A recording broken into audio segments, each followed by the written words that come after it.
So good morning, everybody. It is, I think it's August the 2nd, Yes, it right? is. Yes, it is. That's We're good. moving Okay. along. Yeah.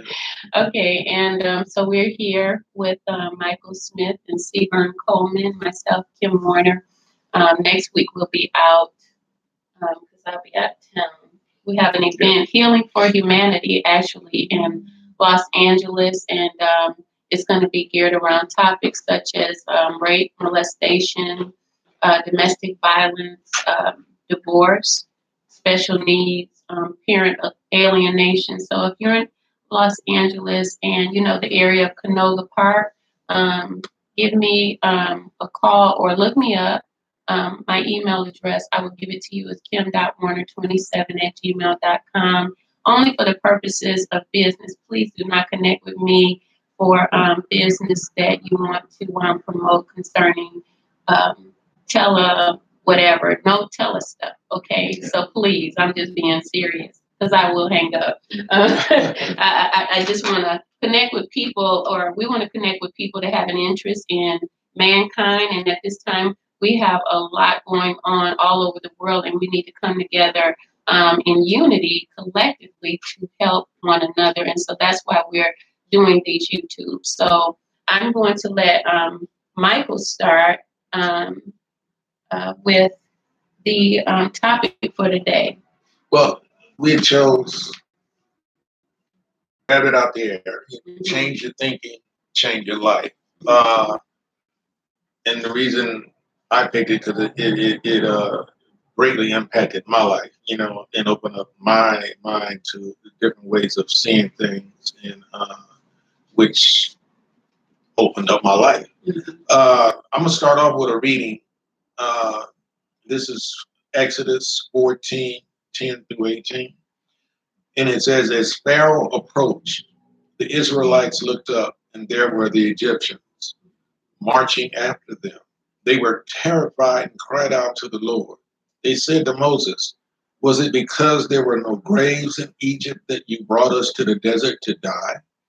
What have you done to us by bringing us out of Egypt? Didn't we say to you in Egypt, leave us alone, let us serve the Egyptians?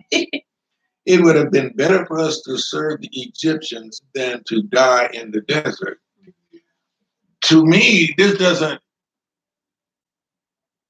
represent a fear of subservience, being slaves. It's a fear of change. They knew where they came from, and even though it was intolerable, they suffered and they were beaten. They were accustomed to that. That they knew what to expect from that. They didn't know what to expect from a different way of thinking. They wanted to remain with their old way of thinking, and that's the way it happens with us uh, in most situations. I was once told that the old self is a harsh taskmaster because it does not want to go away. That's why it's always turmoil and challenges when you do something new, when you attempt something new, and when you attempt a different way of thinking, a different way of seeing, you will constantly be challenged until that new way becomes your habit and takes over. I agree because when we look at our lives, in general, there are some collectives or groups that do not understand form and intention. And I wrote about that this morning.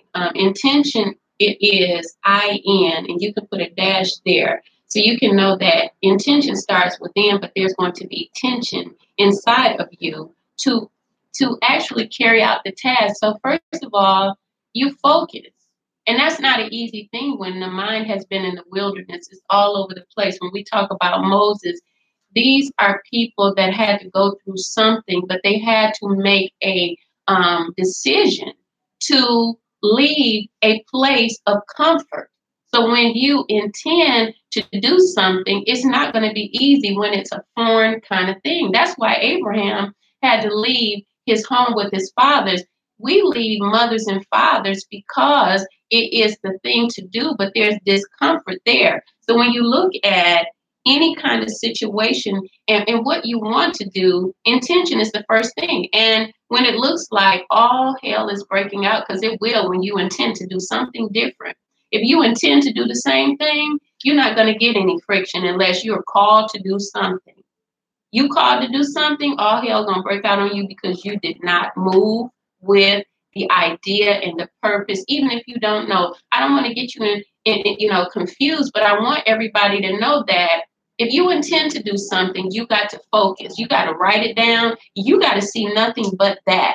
You got to have blind sight to see nothing but that. The people that you used to hang with, like with the Egyptians, they had to leave the comfort of being a slave. What about that?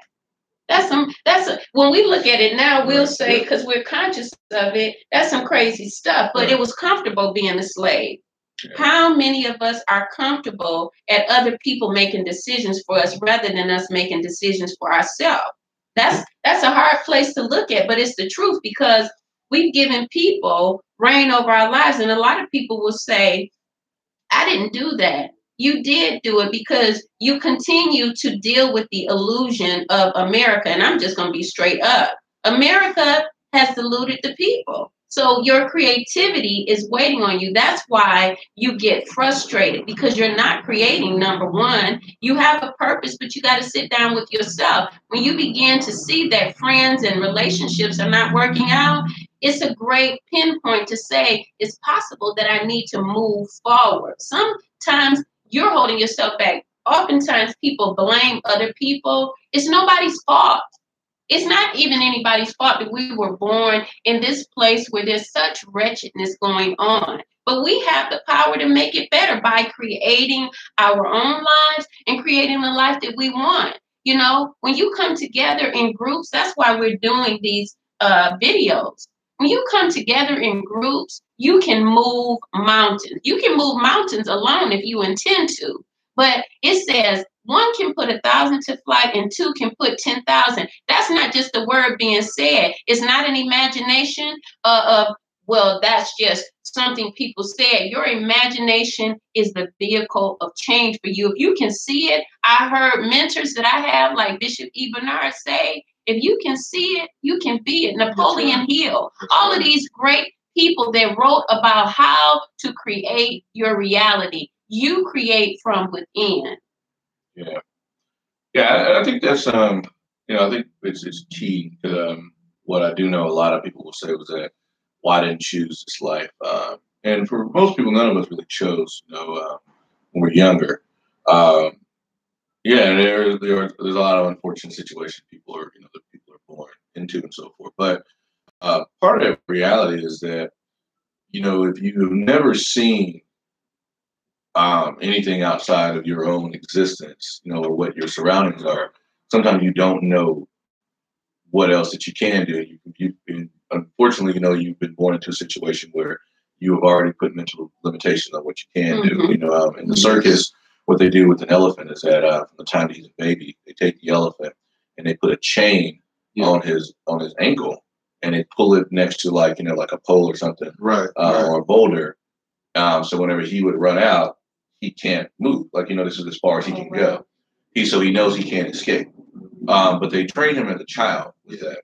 Yeah. And by the time he's grown, he could pull it if he wants to. But his mentally he doesn't because he's been trained from a child. Right. But this is as far as he can go, and then he's bound and so forth. Right. And what happens with a lot of us, that's usually what happens with a lot of us in life too, is that from a young age we're groomed not to take chances, take risks, and to be put into like a box and so forth. Especially us as Black people, we are groomed from a young age that living paycheck to paycheck is okay. Right now, 76% of people right now, according to CNN, live paycheck to paycheck. And for some of us, whenever you be in the state of despair for so long, that whenever you're I'm just happy to.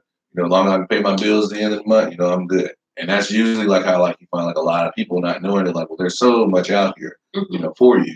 There's so much more that you can, that you can do. And if you even think about it biblical and so forth as well, is that we're created. We talked about this last week, but we're created in the image of God, then we have the ability to be perfect.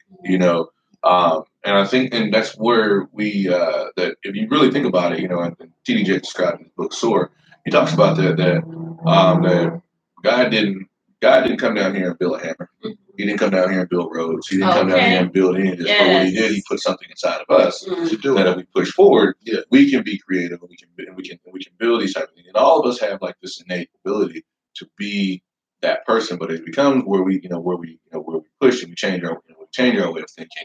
On that. The biggest thing too, I always say that the biggest person who's a barrier to us achieving where we need to go a lot of times it's something that's intangible. It's usually like our mind. We don't think that we can do better than what we are. There's a definition of old adage, said, the definition of insanity is, doing the same thing over and over and expecting different results. And, when we talk about this avenue of freedom and actually being free, we have to look at it from an avenue that freedom comes in different levels. Yes, affirmative action and, freed us where we can, hopefully not, we can apply for different for jobs without facing like racial discrimination and so forth, quote unquote. Or the civil right, like the Civil War ended slavery, which freed the slaves and so forth. Well, essentially, we weren't really free because anytime that you have to look over your back, and wonder, it's like a prisoner escaped from prison. If he escapes from prison and he's free from prison, but he's not definitely free because he looks over his back for like the rest of his time period. And we have to like really get free, like mentally free. And kind of what you're talking about whenever going into like these situations, people put themselves in a situation. A lot of times we do free ourselves from one spot, but then because of the comfortability of what we know, we go back to what we know because it's become comfortable no matter how bad it is. We find we just find a new player, same scenario though. You're in an abusive relationship. You free yourself from one, and the next person you find is someone that's that's an abuse. You free yourself from a job because you're like, I couldn't stand what I was doing on my job. You find you another job, different boss, different split, same setup and so forth. So it's really about actually like really mentally like freeing yourself from like your current state and finding those talents of what you do have, and when you're changing your way of living, really changing your thinking to to actually become free and to navigate the waters that way to effectively change your life. And I think it's important to understand this also. Whenever you do free your thinking, each level you achieve is going to have its own challenges. I do substance abuse counseling, and I tell the people I work with, just because you get sober, don't think that, okay, now it's all right. No, you're still going to have challenges. Those same problems are still going to come at you, but you don't let them change you into something that you don't want to be. You manage those problems, and each level that you reach, you're going to have other challenges, but those challenges are meant to build you, strengthen you, grow you. They are not meant to take you down. You have to be able to never forget that you're stepping out on faith. If you don't believe in what you're doing, you're going to always fail. But if you believe you're doing things the right way, you have to believe you're going to get the right result, no matter how challenging it may become or it may be. Believe. And the challenges is like you're saying, Michael, it's like a strengthening mechanism. It's your endurance being built up. Absolutely. I did say in the last recording that if you feel like you're experiencing drug addiction or any kind of challenge that you can't make it by yourself, we have assistance for you. We're here at Renewed Mind BHS, Renewed Mind Wellness. And that means that we have counselors. I'm an intern for drug addiction, and Michael is CPC. Here, you also have an avenue through CBURN to go to school, UNLV at Nevada State. We have connections, but the thing about it is when you want to create a new reality, you don't want to keep creating the same scenario. You have to step out. If you didn't graduate from school, then you need to get up and go and get your diploma. If you're in domestic violence, you need to make a decision. We cannot tell you your decision, but you have to make a decision of change there and get help. On the avenue of school, many people, I said last week, they have taskmasters. Your taskmaster is your abuser. Your taskmaster is who and whatever you allows to dominate your creative ability for the lifestyle that you might want. You know, your taskmaster is your choices to create bills. A lot of people are saying, why am I in this situation? Because you have a direct relationship with creativity. So if you created nonsense, you can create great sense. Mm-hmm. You know, and it's funny too with that. I think you both hit something really on the head as far as that. You know, there is no, there is no progress without a process. Mm-hmm. That's key. Is that you can't expect to go from level 1 to level 2. And a lot of times we find people that end up, like, when they look at this change aspect too, like we talked about last week, is that it's the change usually that's more, that starts to hurt people. And then being in substance abuse, you knew that too, that is easy. The easy thing to do is say, I don't want to do this anymore. Right. Right. And it's easy like the first day. Yeah. But then whenever the withdrawals kick in, that's whenever it's like, well, what do you do after that? Yeah. And even if you've been in a detox clinic, it's easy afterward when you're in a controlled environment. Whenever you have positive people around you every day, and everybody here have the same mission of getting clean and so forth. Your real challenge comes whenever it's like that, because there's energy out here. Right. And if you put enough negative energy out there at some point, then the negative energy is still there. It's still lurking around. It's just waiting on you to get out so you can say, okay, well, I know this is what you say, but I got something for you. A friend of mine, I talked to her, she's kind of battling like an illness. So most of it is mental. Mm-hmm. But she'll have a really good day whenever she'll be like blogging and writing and doing a lot for feeling good. And I say, so well, just know that that because you were putting so much positive energy out here right now, there's a massive amount of negative energy that is still fighting for that presence and so forth. And it's going to be competing, and that's where your perseverance really comes in. Is that like, well, how, like when you get these negative forces that are here, then misery loves company. I mean, it doesn't matter what you call or whatever it can be tangible and the intangible. If you usually things have to get worse before they get better at times. And I tell people that too. And when we know that even when you see that in education, you'll see times whenever it's when people will study and are doing fine and so forth. And they're like, well, I did well in this test, and then the next test something happened and they didn't do well here, and it's immediately and it is easy to go back to that state. It is, and that's the intention of the positive and the negative. Mm-hmm. Right. If you look at energy, I tell you profoundly, in discussions, you get information, you know it already, but coming together, you just kind of mesh it together, because that negative energy is what you're combating anyway. It's a part of who you've been, and all of that energy that you put out or been connected to will come at you to convince you that you cannot create the reality that you want, or that you cannot make it through. If it's a Red Sea situation, the Jordan, you want to get to your Jordan situation or your Jordan crossing, you want to possess the land, you have got to look at the possession of the land that you want as a intention, focus, and these chaotic situations. No matter where they take you, don't let go of your focus. It is not that we're talking out of a book sense. We're talking out of our own journeys. Chaos will come. Think about it even whenever you decide to change your diet. You can go I know people who've gone to purely plant-based diet. And my dad, one of the people who talked about increasing the amount of green vegetables and the negative effect it has on his body. And my sister said that's the norm though. Yeah. Because you're like it's changing. It's changing. Yeah. And that's part of the the breakdown. That you have to go through that. I mean, I think there's an old thing sometimes, like when you want to get built up, sometimes you have to get broken down. And it's not the physical, like where it's like, I don't mean somebody beating you all the way down, but it's like, if you've been doing something, like if the foundation here is already rough, sometimes you can't just knock down the house and then just start rebuilding. You have to uproot. You got to tear the foundation up.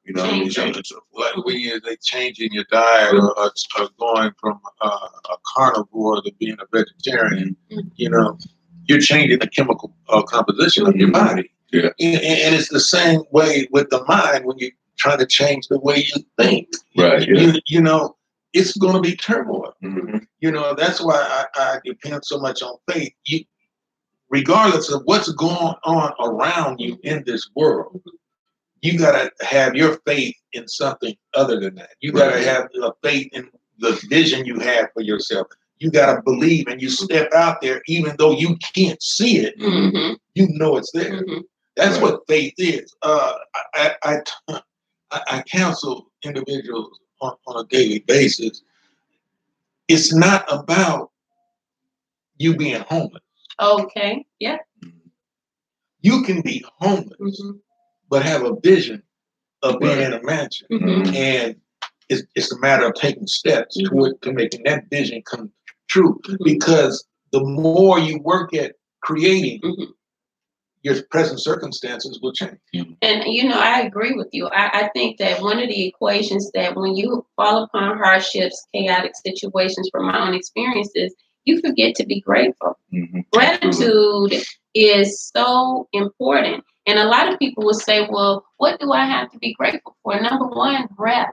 Because you don't have to be breathing. We don't have control over that. It's not a cynical thing, but when chaos comes to your door and you have lost everything, it's a choice between, and it's a decision that we have to make, whether I'm going to follow the chaos or I'm going to get my mind in order, get some help if I need it, to restructure or go with the flow of where my destiny is actually taken. Because a lot of people have been acquainted to controlling their life, which has been the biggest issue. Right. There's no control. The universe has control over our lives. Your Jesus, your Buddha, whoever your religious figure are, your spiritual foundation. And sometimes the faultiness is in nothing. It's simply, if I tear it down, what will you do? Will you live or will you die? Because you've lost it, material attachments. So creating your own reality has so many different variables, but it's so important to know that you have something that can sustain you through the storms, because storms are going to come. They're going to tell you you can't do it. But then you speak back to the thing you said, I can. Why? Because I believe. Why? Because I am that I am. Right. For anybody. And for those out there, I think it's key to know that this is coming from three ordinary individuals, not from like a self-help book, you know, because I do have an issue sometimes with people just totally saying like if you read a book and it's like, well, just believe in it, it's going to happen and so forth. A lot of times they don't tell you what to do, you know, within that or where it comes from. You know, we call it like positive psychology, you know, and yes, positive psychology has been a method that has been used to sometimes control us with the masses and so forth as well too. However, you have to, like, what we want you to do that's a little different is that we want you to have like a full holistic understanding of who you are and where you come from, you know, and actually like and where it is that you actually, you know, want to go. You know, I see this often, you know, you find people, you know, you find sometimes people will tell you how much they believe that they're going to do well. And they're, oh, well, you know, I'm just having faith that I'm going to do this well, that this is going to happen, or that, you know, I'm just thinking positive about it. So what are you doing with it though? Yeah. You know, that's reality. You know, part of it is that, you know, like that, you know, this whole concept of faith without works is dead, you know, is beyond true. And that we don't like certain individuals sometimes because in our mind, we think that they're supposed to do something for us that may not have happened and so forth, you know, and no one has to do that, you know. Like, for instance, you know, we look at even with biblical aspects, if you look at from the biblical aspect of Jesus coming to a second coming, you know, to us, to us having the first black president, you know, to us waiting on another MLK, you know, another Malcolm X and so forth, is that we get into this condition a lot of time where we are expecting someone to come and solve all of our problems for us, to make everything happen and so forth, you know. Listen, and what you're saying is, instead of waiting on those people to come back, be the Jesus. Do it yourself. Be the Malcolm X. Right. Be the Martin Luther King Jr. You be absolutely what you're waiting for. Absolutely. You know, because it's in all of it. Absolutely. How much time do we have? Like 5 minutes. Okay, I just briefly, I want everyone to know that when I speak, see, I spent 30 years in the wilderness. And my wilderness was drug addiction. I ended up going to prison at the age of 48, and I spent 6 years.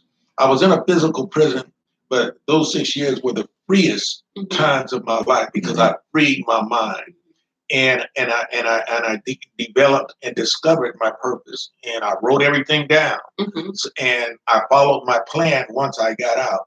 I went back to school at the age of 52 in 2003. Awesome. And in 2012, at the age of 62, I graduated with my master's degree in mental health counseling. And I'm going on. I'm halfway through my PsyD program to become a doctorate in psychology. What I'm trying to say is there are only limits that are on you are the ones you put on yourself. If you get a vision, if you get an urge, you can follow it and carry it through.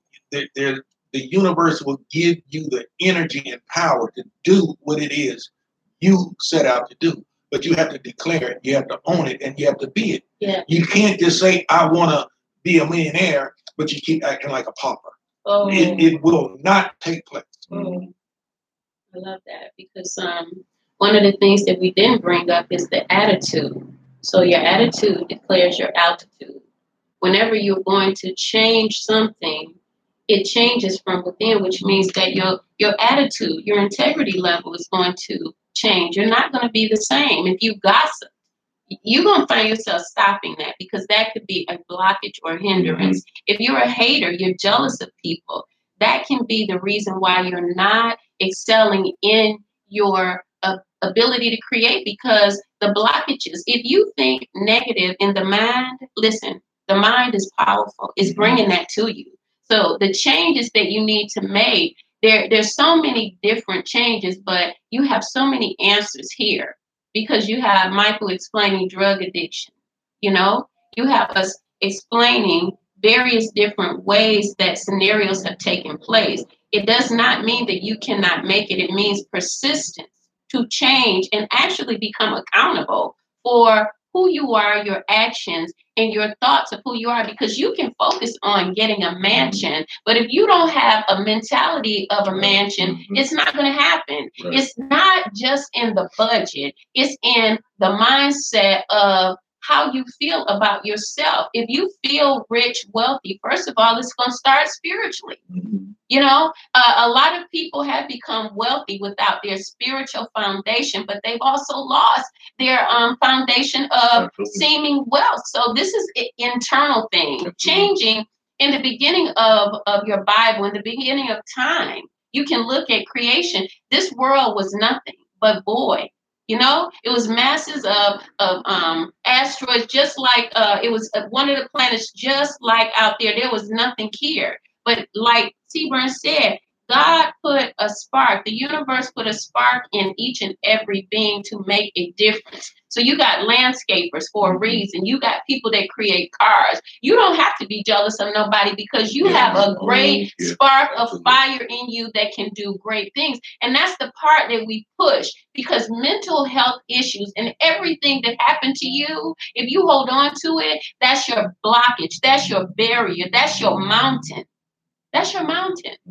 So if you want change, it's going to begin with you. But then I did say last week, I tell you, you need leadership if you're really struggling. You need someone that can talk you out of feeling defeated, which is a mountain. Depression is a mountain that you can overcome, because that's one of the areas I suffered in. So my adversary comes with what he knows I have to struggle with. But my adversary is good. I applaud him. You know why? Because you keep coming and I keep getting greater. I keep on getting stronger. I'm enduring and I overcome. Why? Because that's my intention. I don't intend to fail.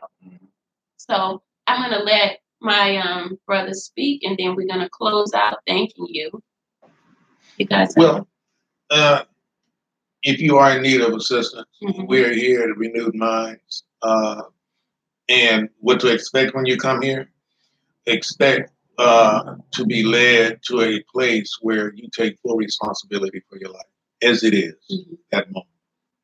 Yeah. Which also means that you can create any life you want. But once you understand that you're responsible for your life as it is, and you decide to change, power comes. That's power. Yeah.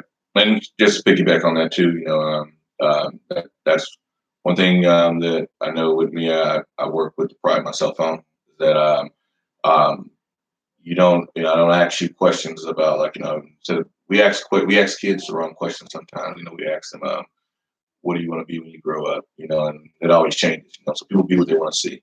They want to be the fireman because they saw fire marshal Bill save a cat from the tree, or they would save a burning house or something. Or they watch a lot of CSI, or they want to be a basketball player because they've seen and so forth. But instead, we change the question around, ask people like, what are you passionate about, and what do you feel like you can make the most impact?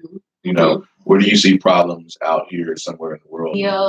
We'll be in Los Angeles, California next week, Saturday. And we're going to record as well, Healing for Humanity, the various topics that we deal with.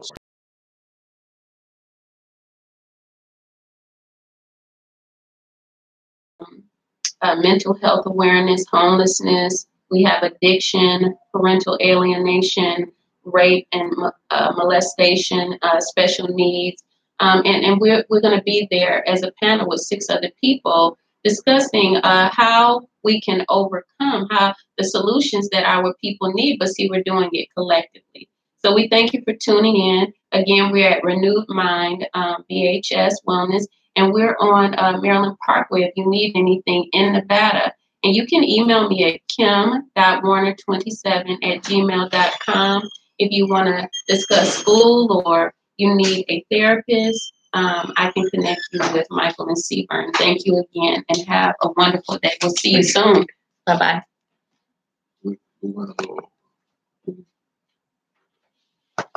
Hey. Hey, Loda. You got